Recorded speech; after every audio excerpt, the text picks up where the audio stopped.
Hi, my name is Chris Decker. Welcome to Season 2 of the Mission Ready podcast. We're glad you joined us. On today's episode, we're honored to have Ambassador John F. Masto. Welcome, John. Ambassador, I was wondering if you could talk about your early part of your career and kind of what you learned back then and how it might apply today. Well, thanks, Chris. I decided I was going to try my hand at a career in international affairs and diplomacy. And for that reason, after starting at a little school in Pennsylvania, I'm originally from western Pennsylvania, Pittsburgh, I transferred to Georgetown to the School of Foreign Service because they had what I considered then, I figured it out, history, government, economics, language. And I was interested in all of those. I tried my hand at what you all do at Planet, and I discovered that I really didn't have the ability to do architecture and engineering and stuff like that. I was interested, but no, that wasn't for me. And I really enjoyed the career. I spent a year in Spain, junior year abroad, and then I got a Fulbright grant to go to Central America, and I got a master's degree. Did everything in Spanish, and then I started working in the area on the cultural side, and then I took the competitive examinations for the diplomatic service, foreign service of the United States. Passed them and started the way people do in the military. You start from the bottom and you work your way up, and it doesn't really matter in our career as it doesn't really matter in the military. What matters is how you perform year by year by year, how you respond to the challenges, and I always found it fun to do that. Knowing our own as much as I always could, but you have to stay on top of what's going on in the United States. American culture, American realities, American politics, American economics, American everything. And then you parlay that with what's the area of the world in which you're working. And you have to figure out how best to accomplish what you have decided that you're pursuing. If you're working for the United States government, then we have objectives in each country, in each region. And I always found it very, very fulfilling to do that. I did an entire career in the Foreign Service, 35 plus years. Has it changed much from when you started to now, how they execute things? Yes, because the world has changed.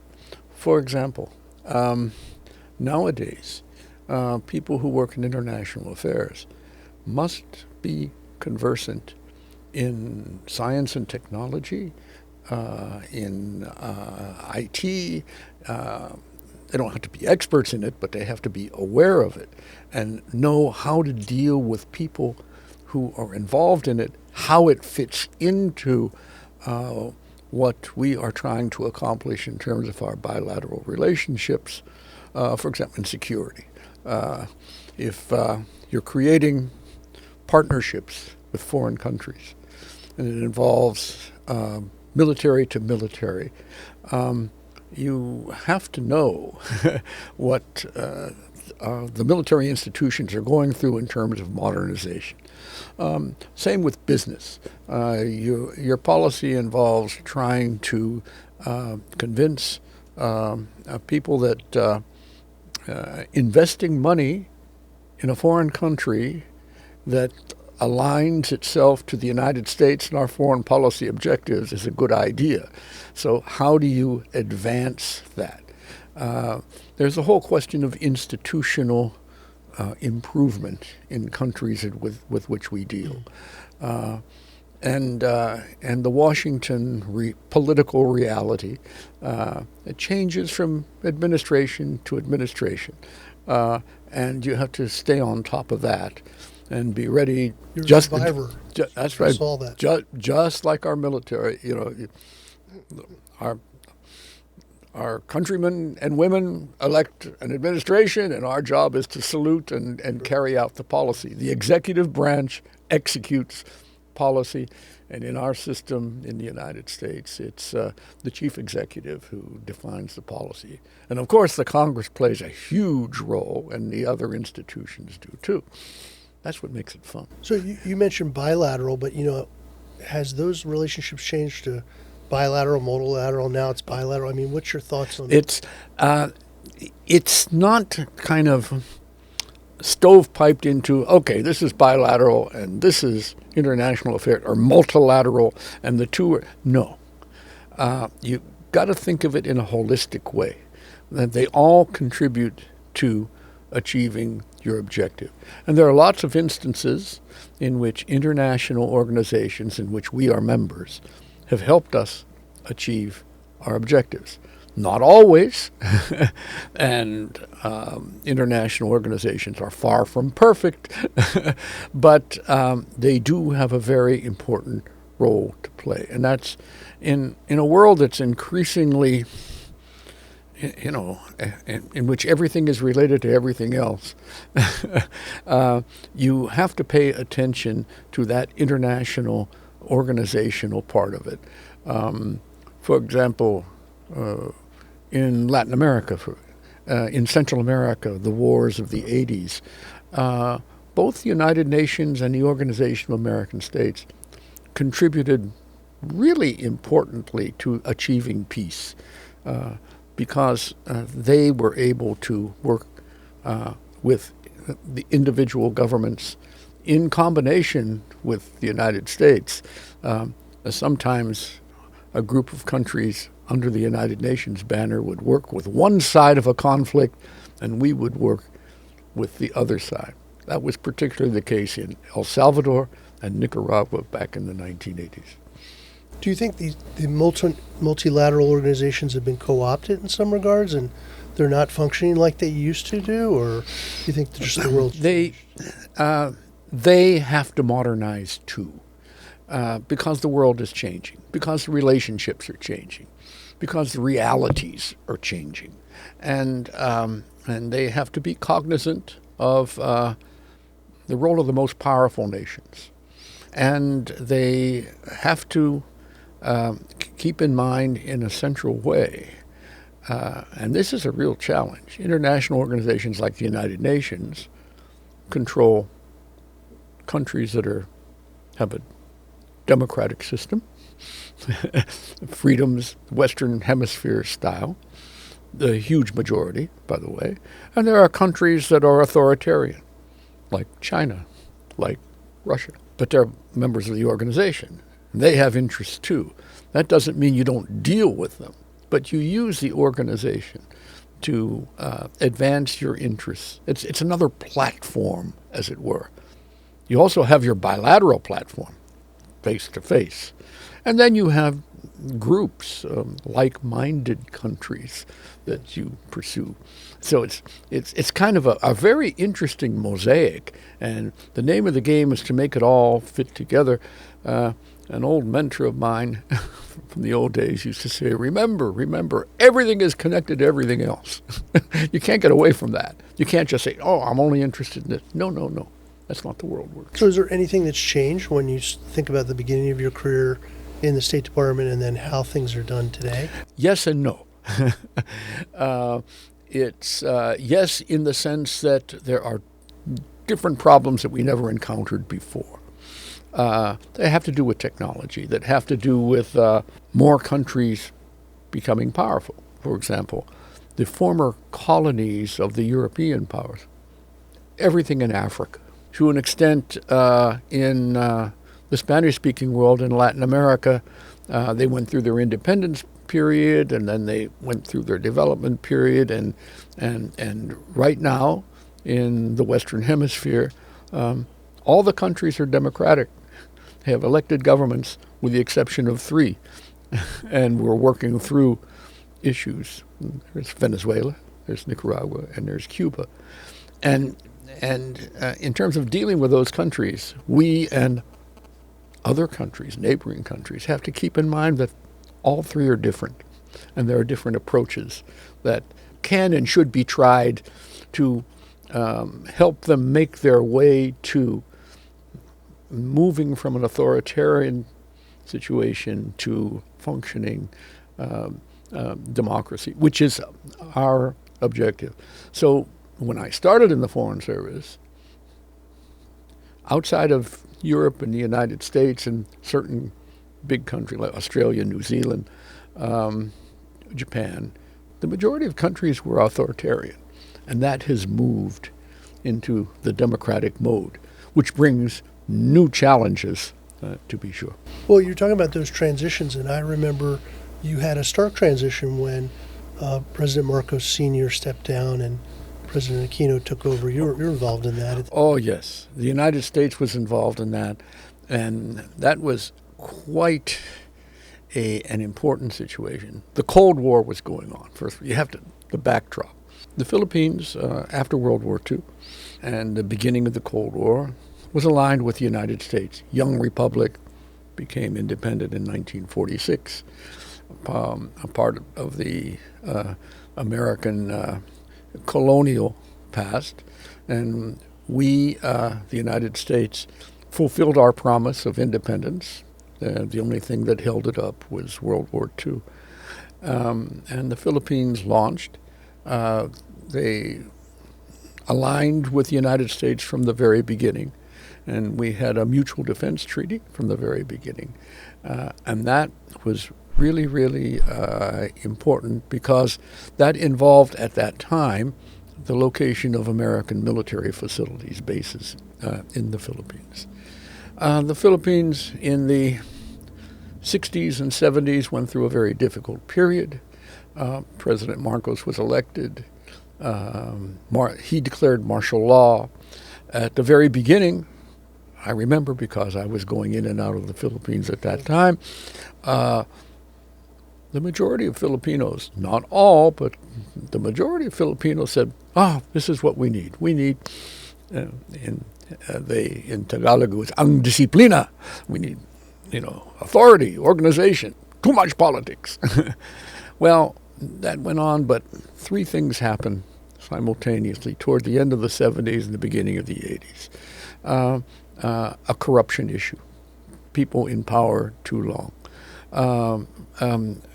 A guerrilla insurgency, the New People's Army, right? And the economic system in general did a downturn. And that caused real problems for the Marcos government. And President Marcos responded to that by trying to carry water on both shoulders. On the one hand, be reaching out, and on the other hand, a strong right hand. Then came the political opposition that got its act together. You had a leader by the name of Benigno Aquino Jr., who was in exile in the United States. He returned, and to participate in the system, was assassinated, and that was the beginning.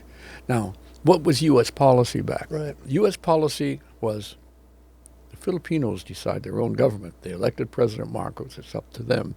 There were Filipinos in the opposition who said, you Americans are the ones who are making it possible for Marcos to continue in power. You got to get him out. And our response to that was, hold it. It's your country. You elected him. You have ways of doing your political order. You're going to have to figure it out. We want what's best for the Filipino people, but it's not our job to substitute you. And this is something that is always a problem when you're working on transitions from authoritarian regimes to democracies. The supposition that, hey, the Americans are really in charge. Don't tell me the Americans are not. Yes, they are. We all know that. Well, the answer is no. What American administrations have wanted to do almost always, not completely, because someone will mention the case of Venezuela today, which is fair enough, or Panama in 1989, when and that's the involvement of what to do when there's a leader in power who is involved in criminal activity that are violations of U.S. law. So what should the United States do? Does that affect our national security? In 2 different administrations, we've said yes, and we're going to do something about it. President Bush did that with Manuel Antonio Noriega, and President Trump has done it with Maduro, who really wasn't the legitimate president in Venezuela. So for different situations, you have to think through and seek solutions that sit well with your country people, with the Congress, all those entities that contribute to the formulation of U.S. policy in a democratic society. You know, the pattern, though, in your career was volatile environments. You're in these situations. You know, our firm, we work in those types of things from an execution side.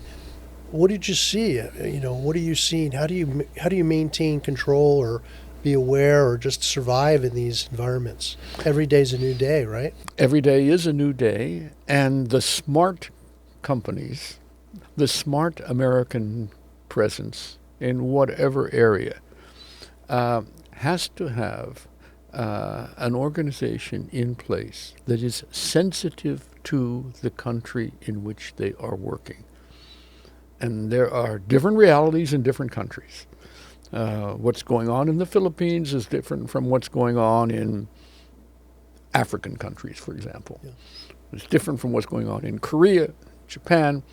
Where you do business, you have to be cognizant of what is really going on. So you have to know the issues. You have to understand the politics.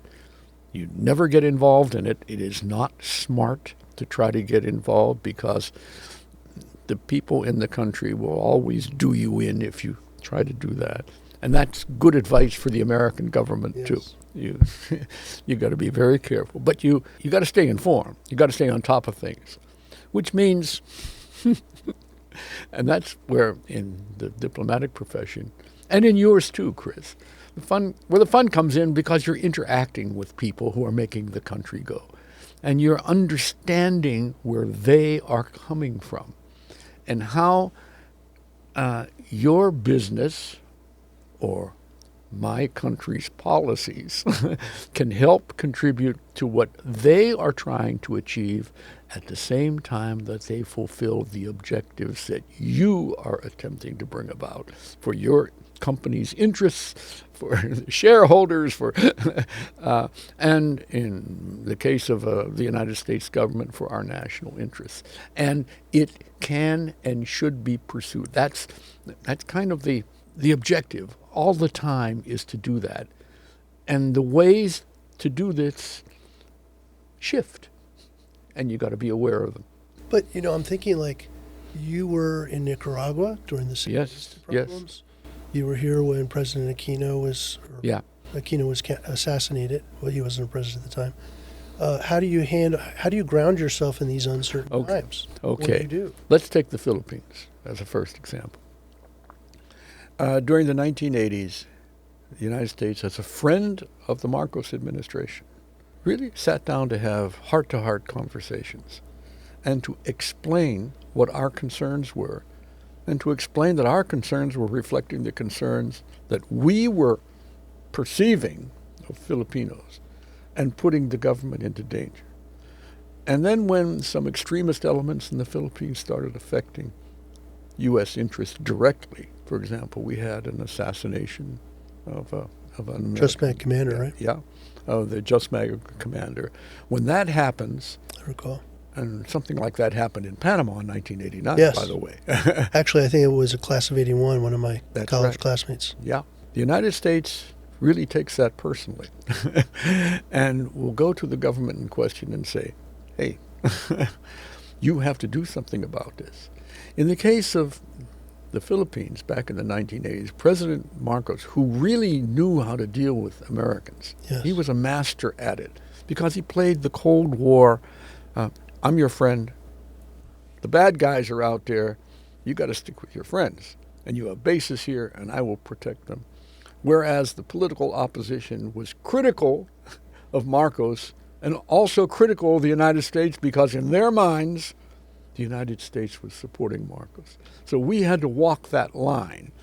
And we dealt with the Marcos government and we dealt with the opposition. And when things got worse and worse and worse, President Marcos decided to hold a snap election in 1986. Yes. And the reaction of the United States was, that's wonderful. Then you Filipinos can resolve your issues yourselves because that's what we really want. That happened in Panama in 1989. They had an election and then the regime wouldn't recognize the results. That happened in Venezuela in 2024. They had an election and the regime wouldn't recognize the results. Going back to the Philippines, different countries, European countries, Japan, Australia, the United States, sent election observers. Tons of election observers. They went all over the country. And they looked at how the election was carried out, and they came to the conclusion that there was cheating going on. And President Marcos said, no, I won the election, got himself sworn in. And Cory Aquino said, no, I won the election, and got herself sworn in by a Supreme Court justice. And there we were, two different people. And what the United States did was sent a very small envoy, the envoy plus one. The envoy was Ambassador Philip Habib. The plus one was me.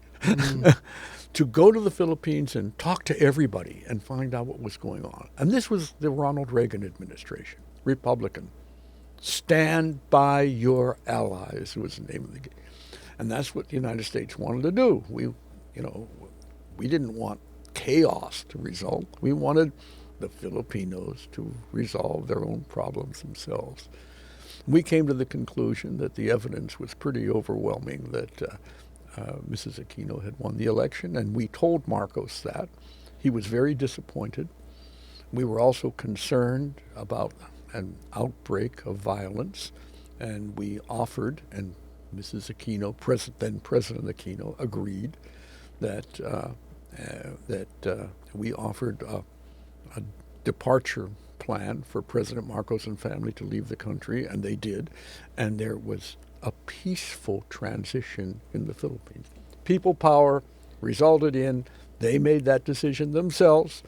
The United States wanted to be helpful, but the bottom line was the Filipinos had to decide their own political fate. Nicaragua?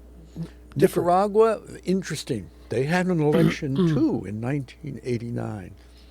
And the Nicaraguan business leaders and non-government organizations, after 1986, they sent a group to the Philippines to talk to the NAMFREL people on how to observe elections. And they learned, they went back. That's Panama. In Nicaragua, they had an election, and it was the Nicaraguans organized themselves in the opposition under, this is interesting, you had an authoritarian regime in place. The opposition united under one candidate. There were 14 opposition parties in the election in Nicaragua in 1989. And I remember, and in Central America, there was this idea that the Americans controlled everything too. And I happened to be Deputy Assistant Secretary of State for Central America. Yeah. So I went to Nicaragua and with a message from the Bush administration. And the message was pretty simple. I remember I was in a room with 14 leaders from the opposition parties. And the message was, it's your country. An election is coming up. You're either going to participate or not. In our view, you should participate. Figure out for yourselves who your candidate is going to be. But it's up to you. But I can tell you, if you don't solve this yourselves and show us and the world that you're serious about resolving your own problems, you're not going to get any sympathy from us. So don't come front. So it was kind of a tough love message. And they swallowed hard, and they got together. 4 or 5 of them thought they should be the presidential nominee. I'm sure. And they ended up nominating the woman who was the widow of a slain opposition leader, Mrs. Chamorro. She won the election, and the Sandinistas in power conceded, and that was a result of. This is where international organizations come into it, and other countries. There were Latin American leaders who pressured the Sandinista leadership to adhere to the results of the election, because at that time there was, and you have some of this today in Venezuela. They call it a revolution, a Bolivarian revolution. Yes. To my mind, that is, as we say in Pittsburgh, that's baloney. Come on, that was just a power grab. And it was a power grab of the Sandinistas, too. And they had to be told that people recognized that, and they had to adhere to the results of the election. So that's what happened in Nicaragua in 1989. They swallowed hard. They accepted the results. And the United States supported the new government. But another thing that we did, and that was important, after the election, the Sandinistas were still a political power in Nicaragua. Yes. And but they were now in the opposition. It was a different story.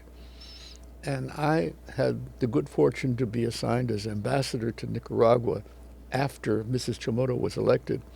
And after presenting my credentials to her, one of the first things I did was to pay a call on Daniel Ortega, the previous president. Yes, I went to see him, and I didn't call him commander or comandante or anything like that. I called him former president. And I explained to him what our policy, the United States policy was. Nicaraguans had resolved their own issue. They had an election. We recognized the winner. You are a political party in the opposition. We treat you with respect, and we want to have the best possible relationship with you as well as the government. And that's what we did. And it was pretty successful until much later Daniel Ortega did what sometimes happens. And once they've won the election, they start taking over the government, institution by institution. And then what happens to foreign businesses and people who wanted, that becomes a very dicey situation at that time, and everybody has to make decisions. It's a much better atmosphere for everybody to have a democratic system. Sure. Transparency, accountability, freedom of the media, and that's what the United States has strived for.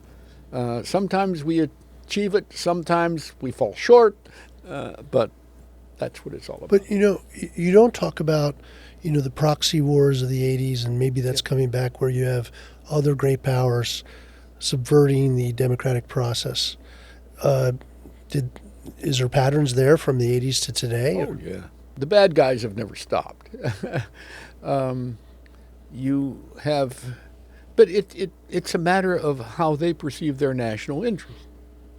Our Chinese friends in this part of the world are constantly looking for allies to advance their particular interests, their particular geopolitical interests in the Asia-Pacific area.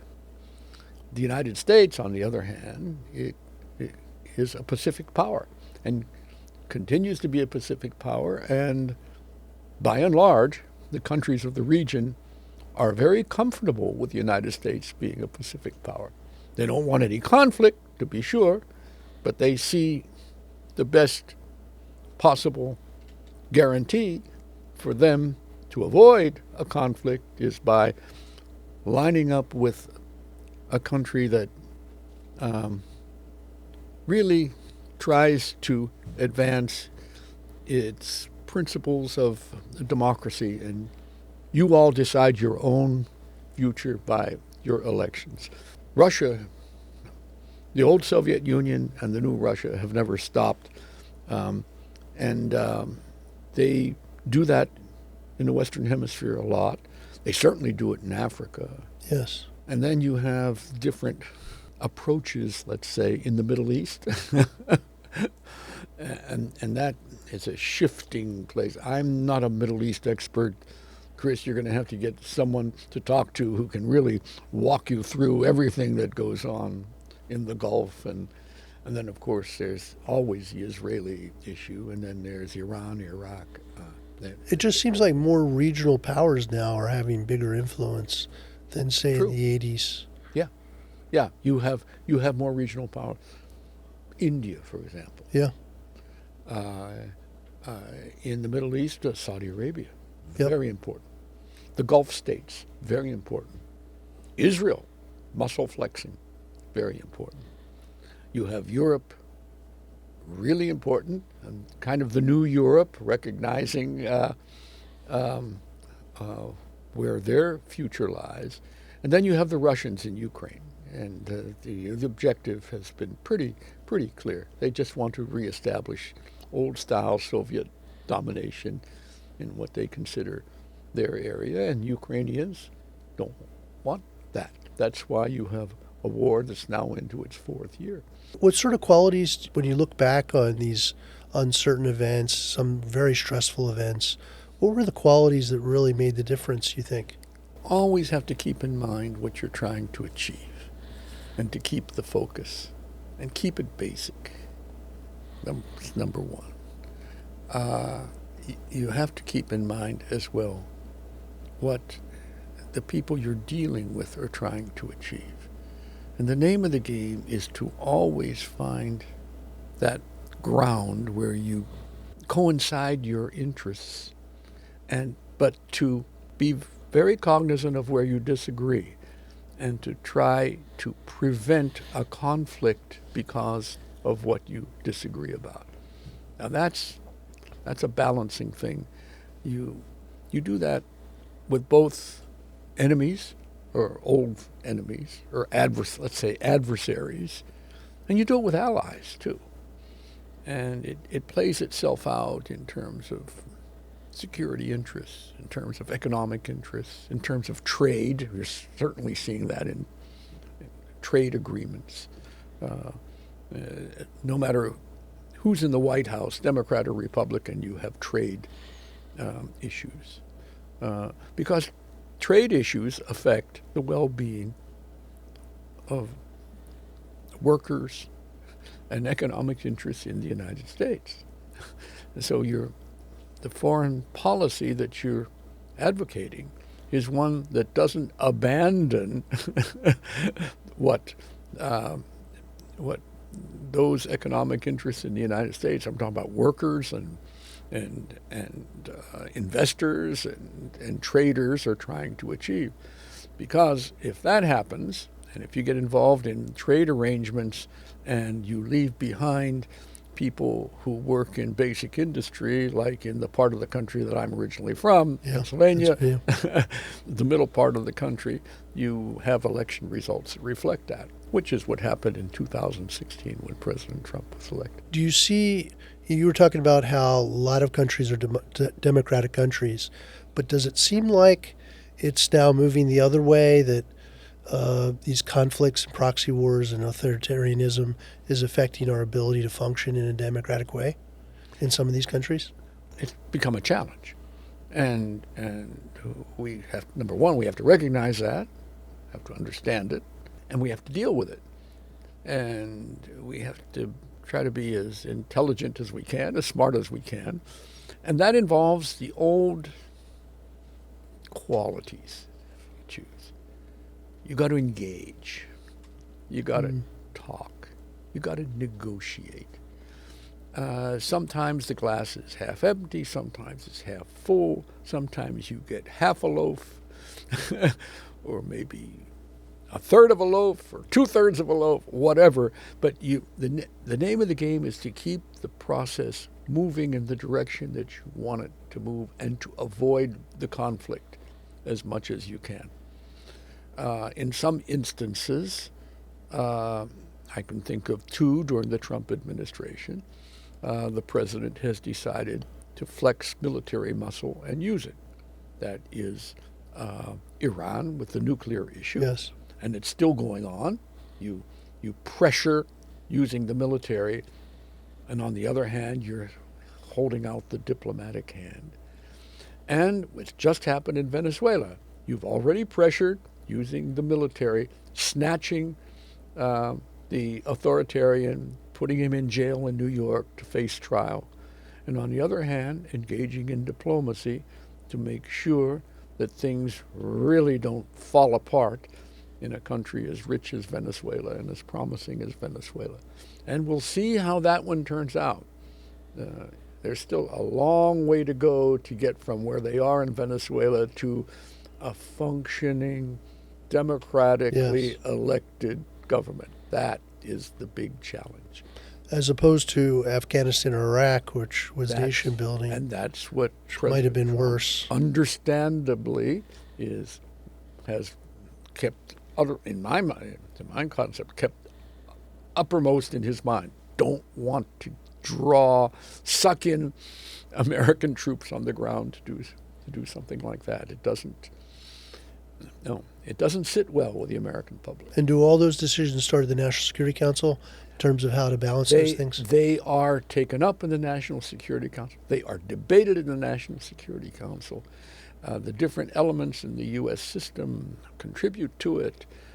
Diplomatic, defense, commerce, treasury, everything across the board.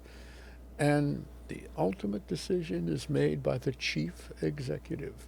I was in a meeting once in the Oval Office, I remember distinctly, and Colin Powell was Secretary of State, and he was laying out, and they were talking about President Bush he was really cool. President Bush too. I was really very fond of him.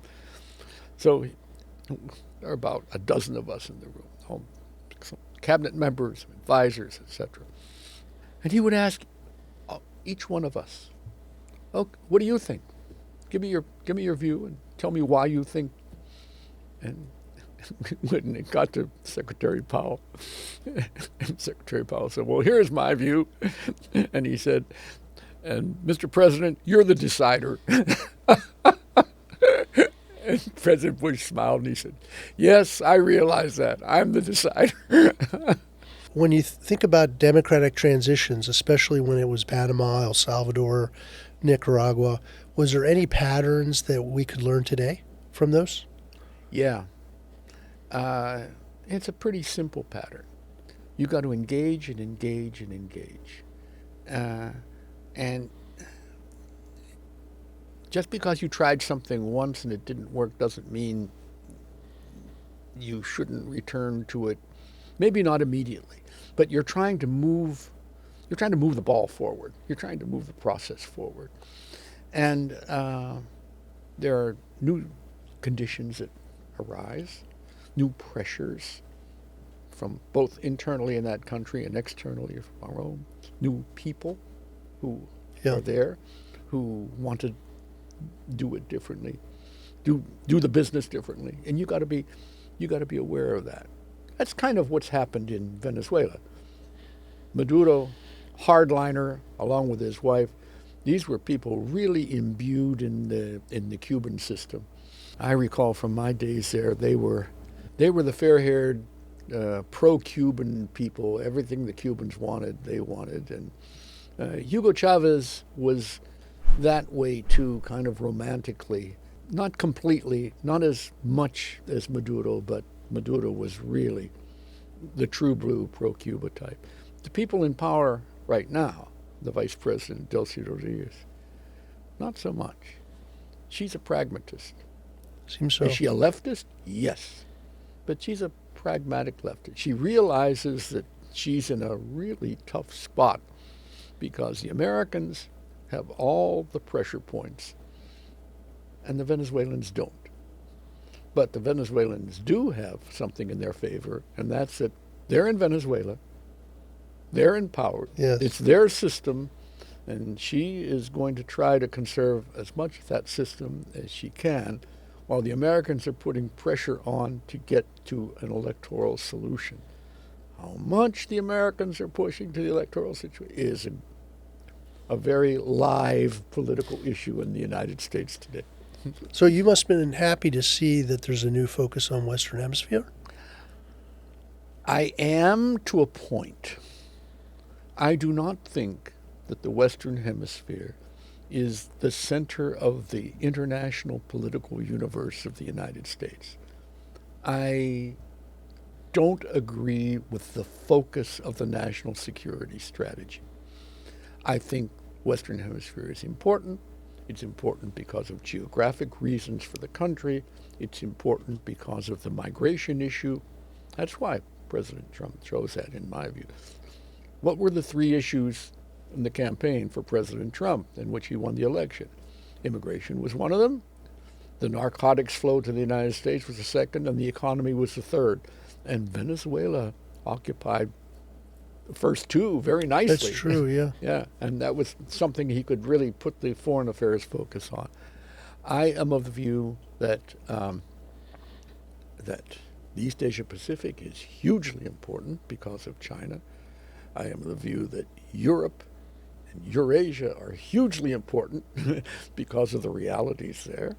There's Russia that wants to expand. There's the Middle East situation that hasn't been resolved yet and deserves a lot of attention. Why? Because we want to avoid a terrible conflict. That's where, if you have countries that have nuclear weaponry in that area, and you do, and you have countries that want to have nuclear weaponry, that is dangerous. So you want to tamp that down. So we have to do. Then you have the whole African continent that deserves attention because there's so much potential there. And the Western Hemisphere also has untapped potential. But the Western Hemisphere has an advantage. It has functioning democratic governments. There are two areas of the world in which to be a part of to be a member of the regional organization, you had to be a functioning democracy. One is the European Union, and the other is the Organization of American States. I didn't know that. And that's why Cuba and Nicaragua and Venezuela withdrew. They withdrew themselves because they were not, and it was, okay, you withdraw, but when you have a democratic government, you come back in. All the other countries, the English-speaking Caribbean, they're all elected government. Now there's some precarious ones there, but come on, they have elections. They make their own decisions. But you know, when I think back to the 80s, I recalled, there was lots of production, manufacturing in South America that was going to the U.S. in all different countries, textiles. Even Puerto Rico, I remember they had special trade tax status. All those jobs ended up moving to China at some point, which to me contributed to some of the immigration problems that we have. Absolutely. Wouldn't you think that would be our focus on a Western, more stability for these democracies? And that is why I see something quite positive in President Trump's emphasis, to call attention to the opportunities for the United States from a geographic, strategic, a geopolitical point of view. Hey, we're all in roughly the same time zone. Yeah. And geography makes a huge difference. And that part of the world is rich. It's rich in energy. It's rich in minerals. It's rich in all sorts of other raw materials. And it's a wonderful market. And there is a growing middle class population in each of those countries, which makes for fabulous markets. The Chinese understand that. Used to be, in my student days in Latin America, they talked about imperialism. The imperialists come and they suck out the raw materials, and then they turn around and they manufacture and they send them back to us. Nowadays, I say to my Latin American friends now, what country is it that's sucking out the raw materials and then turning around? Yes. What did you say the name of that country is? Oh, China. That's true. That's true. But I even heard that countries are now questioning that, right? Oh, yes, they very much are. Yes. They say, wait, they're saying, hold it. Well, this is not what we want. Even in terms of investment, there is some Chinese investment in some country, in Peru and Argentina, some examples, Brazil, in which the Chinese brought their own laborers in. Yes. Whole contingents of Chinese, and the people in those countries said, "Wait a minute, this investment is supposed to employ our people. You don't bring your Chinese workers into our country." So the China Belt and Road approach, which is pure commerce, and that's what they're about. China, in my view, isn't about trying to geopolitically control the Western Hemisphere. What they're about is to get raw materials and to sell stuff. That's what it's all about. And we can and should be able to counter that. Our economy is strong. The best defense for the United States across the board for the future is the strongest possible economy we can have. That builds everything else for our country. You've been in these countries that are in conflict. The U.S. Congress sometimes moved against those countries while they were deciding to transition. How do businesses function? What's your observation on American businesses? Because they get curtailed, right? They're impacted by this as well? Sometimes they do. They've got to be very smart about what they do and how they go about it. Let me give you an example of a huge American company that, in my view, has always been smart about functioning in authoritarian atmospheres. Chevron. Yeah, that's a great example. How do they do it? They do it because, and I watched this up close, particularly in Venezuela, which is an energy country. They're the only American oil company right now. Yeah. Now the others are maybe beginning to come in. I mean, the Exxon's trying to get in. well, Exxon Maybe. isn't so sure yet but they have a lot going in Guyana, which is really. How did Chevron do it? Chevron does it the old-fashioned way, in my view. They have good people on the ground who understand the country. They're patient. They develop relationships. And they pay attention to things that are important from the point of view of both the government and the people in those countries. What am I talking about? Chevron, I've watched them in Venezuela. They invest in education. They invest in not a lot of money either, cultural activities, in support. They'll do art prizes for high school students. Oh, do they? And they hire the smartest people, and they work within the culture. Countries in which they work have local populations that are very positive-minded with regard to Chevron, and maybe not so much with regard to other American enterprises. When you really look back in the long way, though, they instituted the Foreign Corrupt Practices Act, and then you saw the Trump administration recently relaxed it in some regards in support of local practices. Specifically, I remember, I think it's like buying dinners for officials. In the previous Foreign Corrupt Practices Act, you could never do that. But now, if you go to dinner, they could attend the dinner and you can pay for the dinner. What do you think about all those types of business practices?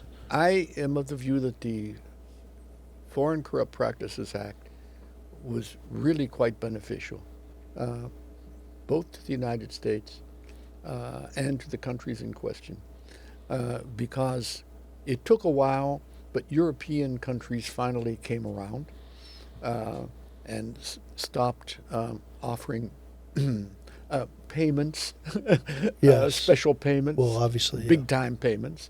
There should be a common-sense approach to it, too. For example, inviting people to dinners and events like that. There should be, a reasonable limit to that sort of thing, because, you have business relationships that flow from this.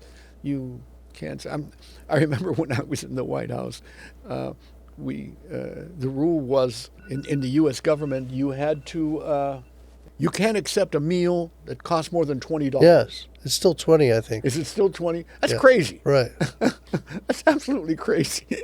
Well, yeah, I'll go out and have dinner with you, but I'm only going to have a drink, and I'm going to pay for it myself. Or you can pay for the drink, but it won't be more than $20. No, I think you have to be reasonable. They're human relationships. But also during the time you saw changes in ITAR, a dual use. I mean, the amount of paperwork now to deal in foreign countries, it's changed a lot over the years, right? Yeah. The smart countries are making it easier for foreign investors. And we encourage that. I mean, I say we, I'm not in government anymore. We do that at the same time that we're promoting U.S. exports. That's what the Department of Commerce does. We have something called the Foreign Commercial Service. That's part of the Foreign Service of the United States that promotes U.S. exports. But we want, for example, what's going on in Venezuela right now, President Trump is actively beating the drum for Americans to come in and invest and trade and do everything. And I think that accompanies your overall objective. That's fine.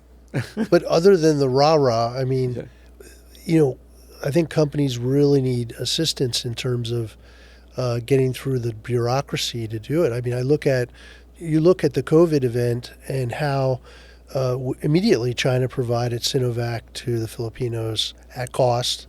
And in the end, the U.S.-Philippine Society and the government, it took us some time to get a Pfizer solution that was free. Yeah. Mm-hmm. What do you think that caused that? Why was there such delay? And I used to say, and still do, that the bureaucracy of democracies is messy. Okay. Because it is. There are a lot of steps you have to go through. Authoritarian regimes are much more efficient. But that doesn't mean we can't make democratic systems efficient too. There are ways to do that if we're smart about it. And the political game in the United States is constantly about, you get it, Republican administrations are hell-bent on, cutting down on and they're right. On the other hand, you have the need for certain structures to be in place to make sure that there is transparency and accountability too, because we've seen instances. So it's always a balance. It's always a balance, and reasonable people, to my mind, and I'm constantly the institutional, if you choose, optimist about these things. But they have to be worked at. They have to be identified and worked at.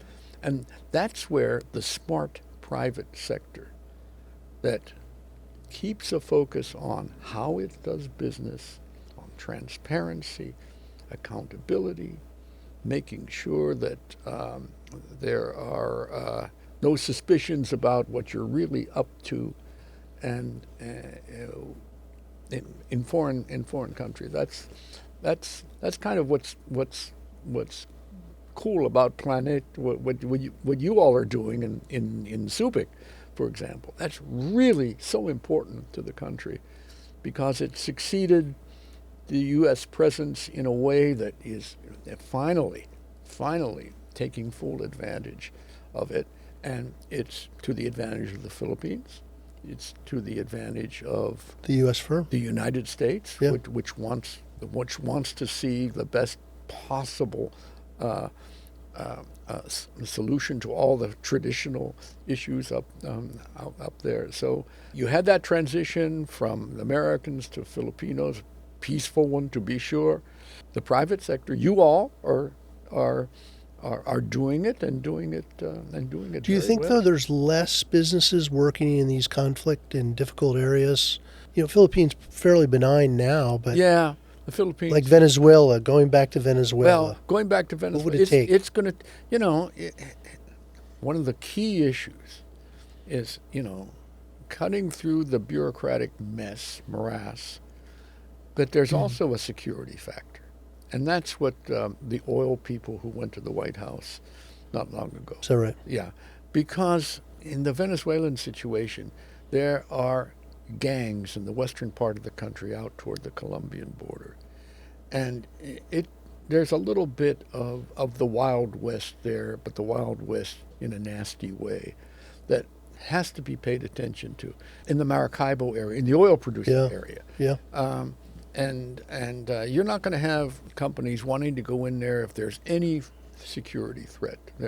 And they're right to their Venezuelan workers or to their American. So is it a good time to go back, do you think, and open an office in Venezuela? I think it's a good time to look very closely.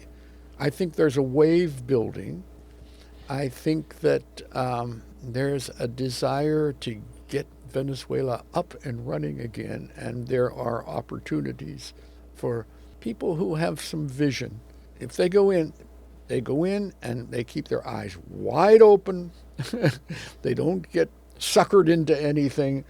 And they let it be known what is required in order to have their presence.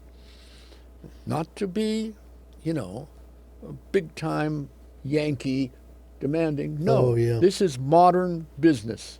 We're here because there's an opportunity for our enterprise to do well, and there's an opportunity for your country to do well. So let's look at that.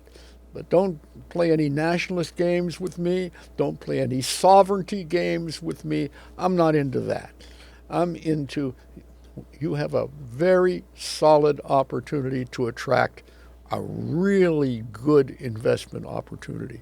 So it's up to you to figure out if you want to offer the guarantees that are necessary to attract us here and to keep us here. Yeah, I mean, for us, we always are trying to think about when is the right time to go in post-security problems. Post-security, yeah. Yeah.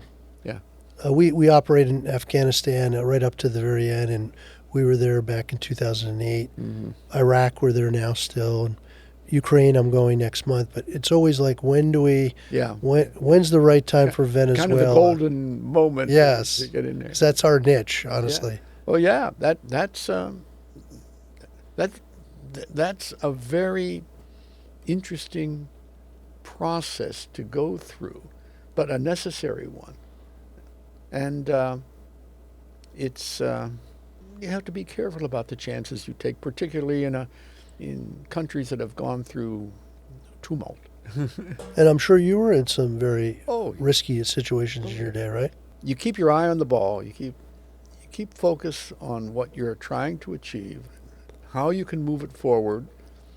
Maybe you just keep moving it forward until the moment to make the big decision comes. But in the meantime, you just keep the door open. You keep the options open. Maybe going back to the National Security Council, can you just describe, especially with your experience in Latin America and all, how are advice given at the national security level, and then how does it really occur in the field? How does it happen? That's a fun process. And, it's basically the same. We have a bureaucracy. And when it comes to the decisions of the foreign affairs decisions in any part of the world, who are the key contributors to the National Security Advisor and the National Security Staff to craft the options to present to the President? They are in foreign affairs, it's the State Department, the Defense Department. I'm not calling it the War Department. I'll just be old-fashioned and call it the Defense Department. Treasury, the intelligence community, all the various parts of the intelligence community, because they all have something to contribute, and other parts of the U.S. government as well. The Department of Labor, with regard to with regard to anything having to do with employment and the impact on employment within the country. Are all decisions staffed with all these? Well, yeah, they make contributions, and then the contributions work their way up. They get to the National Security Council, and the National Security Council, not in the Trump administration, I'm still trying to figure out exactly how it's organized, very frankly, but they usually do. They have geographic kind of geographic groups and functional groups. Functional groups would be international trade groups, security groups, intelligence groups, and they're small bundles of people. For example, in my staff at the NSC, I had 5 people working Latin American issues. The State Department, in the Bureau of Western Hemisphere Affairs, had about 250 people. I had 5. And they were feeding you, though, right? Yeah, that's right. They're serving stuff up to us, and we cull through it, and we serve it up to the National Security Advisor and the President. And the President is usually quite a voracious consumer. You're trying to boil all this down so that Yeah, they can we try to make see it. Colin Powell used to say, military style, he used to say, I want it all on one page. You can have as many attachments as you want. I want everything basic on one page. And it can be done. It can be done as you serve it up. But I noticed, over the years, the NSC's gotten big, and then it got small, and big again, it small gets big now. and small and big and small. What's your theory on that? I look for the Goldilocks. It shouldn't be too small, and it shouldn't be too big. It should be really, really functional so that the National Security Advisor and the President can just tap. It knows people. It was really fun working, and my experience with President George W. Bush at the NSC. We would be in the Oval Office. Those of us, myself and people on my staff, would be there with the President. And He would call for you guys. Yeah, oh yeah, he would have read the material, and he would ask us questions, ask for our advice. What do you think? Now, come on, what do you really think? I remember once the decision was made. You may remember this organization, the Millennium Challenge Corporation. Yeah, sure. I remember this idea came out of Bush 2. Was it? The idea was to make a portion of U.S. economic assistance dependent upon how well a country was really advancing on the key elements that would make it competitive and transparent and accountable and everything, and give them grades. And the idea was, the question was, are you making it tied aid? And the answer was, absolutely we're making it tied aid. We're willing to give it to you, but you have to qualify. And the question came up, should the entity that does this be freestanding like the Export-Import Bank or another, or should it be under the U.S. Agency for International Development? So we were in the Oval Office. That was the issue in which Colin Powell told the President, you're the decider. The debate was going on, and the President went around for each one of us. I was sitting next to the director of USAID, who was a friend of mine. And of course, he wanted it under USAID. Of course. And so he made his pitch, and then the President turns to me, and I said, no, Mr. President, it should be it should be freestanding. It shouldn't get absorbed into aid. Too much bureaucracy there. Won't be able to identify as something really independent. And my friend Andrew Nazi was, look at me.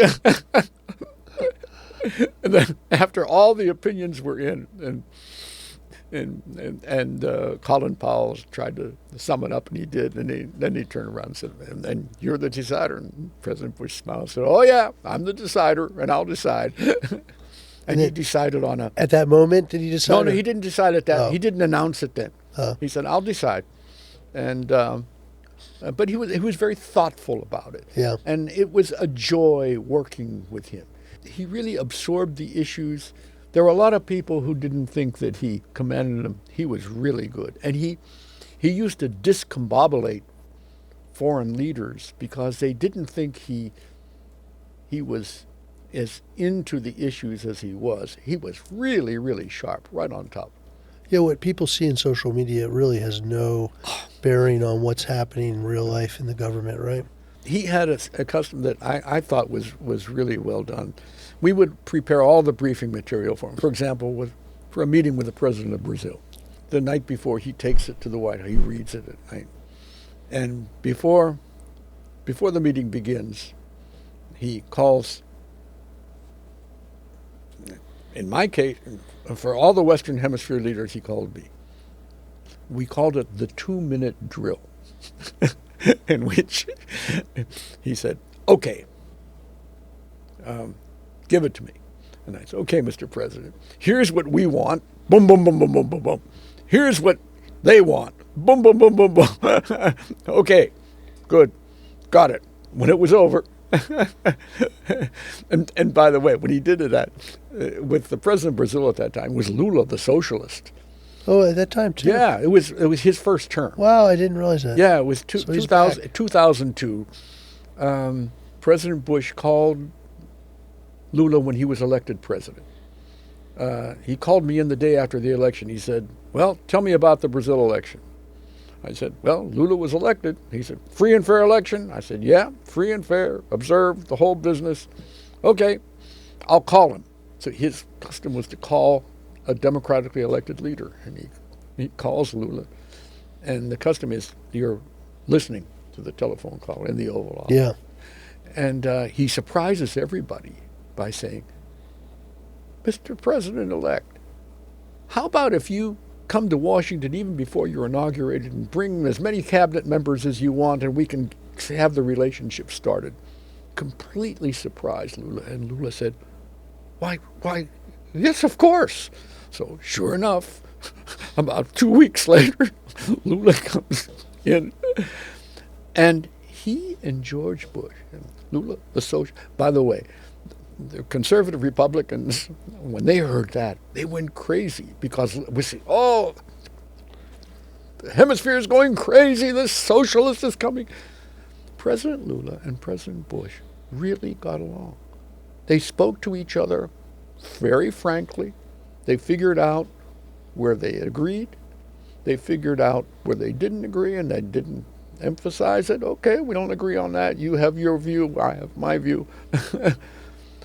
And we had a great relationship with Brazil during the Bush administration. That's what presidential leadership will do. You know, frankly, though, I thought you worked for President Clinton a lot more than I had 2 terms with President Clinton, but in the field. Oh, different. And the difference was President Bush was an ambassadorship, but after the 2.5 years on the national security. And that's service on the National Security Council is really unique. Because when you're out in the field, you only have so much influence, as let's face it. You write. Well, I'll tell you where I had some early Hugo Chavez. When Chavez was first elected, he went to the United States on 2 occasions. Did not know that. And I accompanied him. Wow. And he went to the White House and he met with President Clinton. Okay. And it was really interesting. It was he met with President Clinton.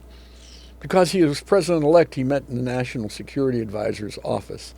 But President Bush changed that. He received President-elect Lula right in the Oval Office. But here we were. And Hugo Chavez, it was supposed to be an hour meeting, and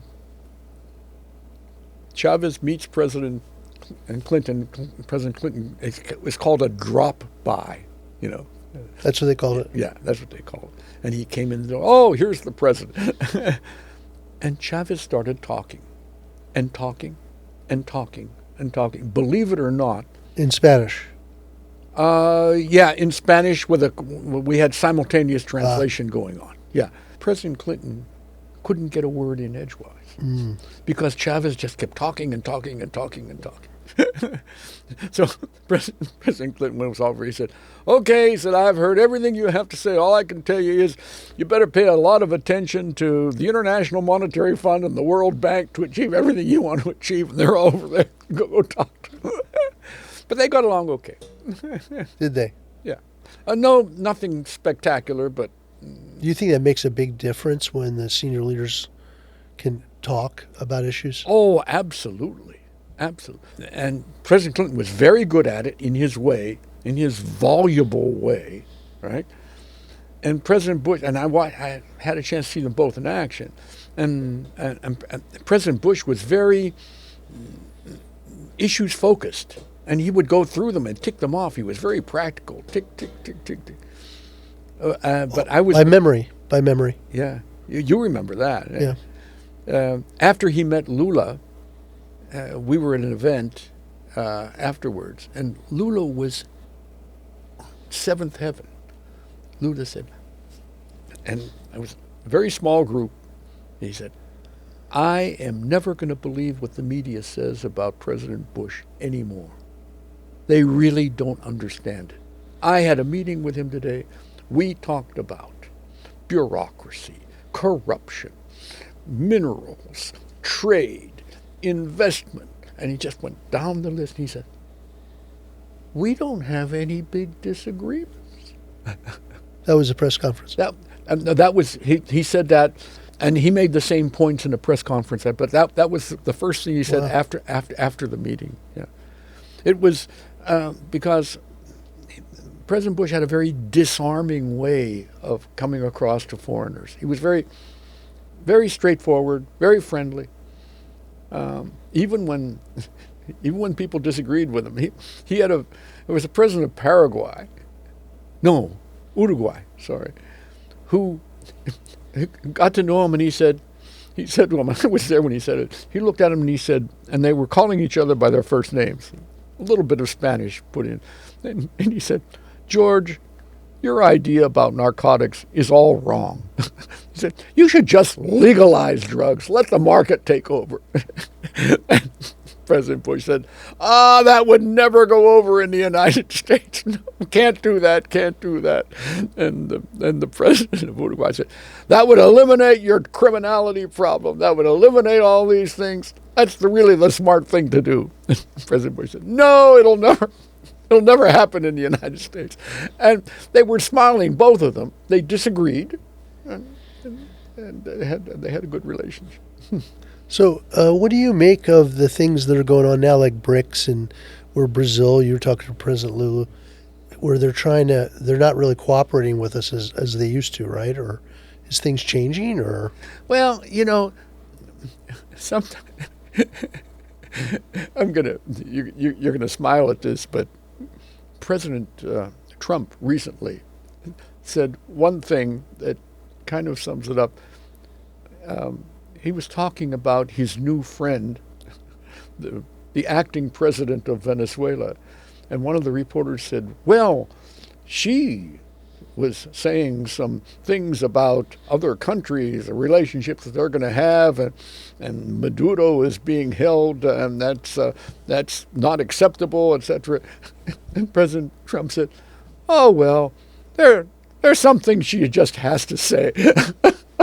He said, I'm paraphrasing, but that BRICS is really quite an organization because they're the big countries. It's a little bit crazy now because BRICS is Brazil, Argentina, Chile, Paraguay, and Uruguay. And those countries have completely different... I mean, Argentina is conservative. The new president of Chile is a super conservative. Lula is a socialist. The Paraguayan was just in the White House. He's a big buddy of President Trump. And the Uruguayan is slightly left of center, who just went to China. Is working a trade relationship between Uruguay and China. My gosh, what could that be? But they're all mixed up. Excuse me, I really wasn't talking about BRICS. I was talking about the the trade agreement of those southern countries. But BRICS is when you get to BRICS, you get Brazil, you get South Africa, China, Russia, and India. Yeah. You know, India just decided not to buy energy from Russia, China. It's there are some things that they can agree on, and other things that not so much. And each one is nationalist in their own way, and they're all out to thwart the United States in their own way, but not 100%. The Chinese have to do trade with us, and then they have to be our So they're our incompatible. competitor. And You think these are incompatible? what's that? They're incompatible. By and large, I think they're incompatible. If you're looking for them to agree on an action, each one of them is going to resort to its own national. So how is that different to, say, the Organization of American States? The Organization of American States is a little bit like ASEAN. Now, you have the ASEAN countries, and by the way, the Philippines is now the chair of ASEAN for the next year. The Philippines is out to finally, after 15 years or so, negotiating a code of conduct with regard to the South China Sea, right?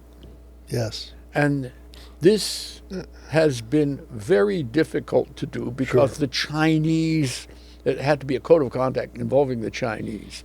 And it's rather elusive, right? Because in ASEAN, you have to have consensus in order. So as a result, you have the lowest common denominator that comes out of all their statements, and people kind of roll their eyes and say, "Oh, there they go again." The Organization of American States also, in theory, provides consensus, calls for consensus. I see. And if you take it, the way to break the consensus requirement is to threaten to take an issue to a vote. They don't want to go to a vote unless everything has been hashed out beforehand and they know how the vote is going to turn out. Really? Let me give you an example. When the United States invaded Panama in 1989, this was considered to be an affront to the Western Hemisphere. The Americans used force to go in and take out Noriega, and to demand that the government, that the group that had been elected in a free and fair election in Panama was allowed to assume power.